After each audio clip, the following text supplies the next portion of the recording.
This customer today, thankfully, is still providing the product in many different colors. As Stefan mentioned, the key elements of sustainable packaging are reduce, reuse, and recycle. And there is not a project that we're involved in today, whether it be a redesign or a new development, that these don't come into play. They come into play from a color and additive perspective, which is where we come in. It is a requirement, but it presents a lot of challenges for us. It may force compromise. Today, the reality is a PET, which is a polymer commonly used for water bottles and other beverages. If you want to buy recycled PET, depending on where you are in the world, it's probably going to cost you more. Or, as I've mentioned, color. What is the impact on that in your packaging? Sprite compromise. Maybe you don't have to. When we're working with our customers, particularly at the brand level, there's a bit of a tug of war between design, marketing, product management, and the green initiatives. And the designers that we work with many times get frustrated because they're being asked to design a packaging, and they're limited. They're more limited than they were because of the sustainable initiatives. The key for us is to help our customers recycle without compromise. Maintain your branding while achieving those sustainable initiatives. I'm going to give you an example of some work that we've done with some partners of ours that revolve around metallics.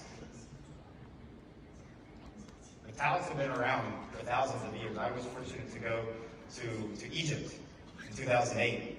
Metallics were everywhere. They mean something to us as humans. Think about Olympic medals. They mean success. They mean winning. Value, money. There's not a country in the world that doesn't have some sort of coin or change as part of their money system. And then, of course, premium products. And metallic packaging looks wonderful. But if you're going to actually use metal, there could be some challenges with it. It might be heavy, it might be expensive. So it's common to use platforms like spraying or vacuumetallization. These look great, they're lightweight. But the challenge is spraying might exhibit VOCs, which is something that traditionally is not a good thing, and many brands are trying to get away from. And then vacuumetallization, that product, if it's vacuumetallized, it's not recyclable end of life. So we have partnered with some of our suppliers, brand customers, converter customers, to come up with metallic plastic packaging that is recyclable, is sustainable. Today, if you think of a cap, let's say, that would be on the shelf, it probably looks kind of pearlescent brown, unless it's vacuumetallized or actual metal or sprayed.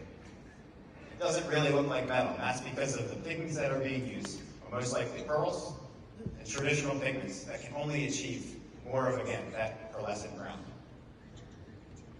The goal for us was to achieve lightness, L value, targeting that shade, using some specialized pigments from some of our key partners. And then reflectivity. Reflectivity is a big part of metallics, naturally reflective. And again, sometimes we're forced to compromise. With traditional technology, without collaboration, we're forced to pick one or the other. What we've been able to do, and the key here is collaboration. Collaboration with one of our key suppliers named Schlenk, who produces the metallic pigment. Of course, us, our converter customers, but then also the brand. The brand to tell us, no, today I understand you might not be able to use that metallic pigment for this reason or that, but we need this. We need to be recyclable. And we can incur the costs of a higher cost master batch that would be in the cap because we want to be able to achieve this. A true metallic looking cap that most importantly is sustainable, is recyclable end of life.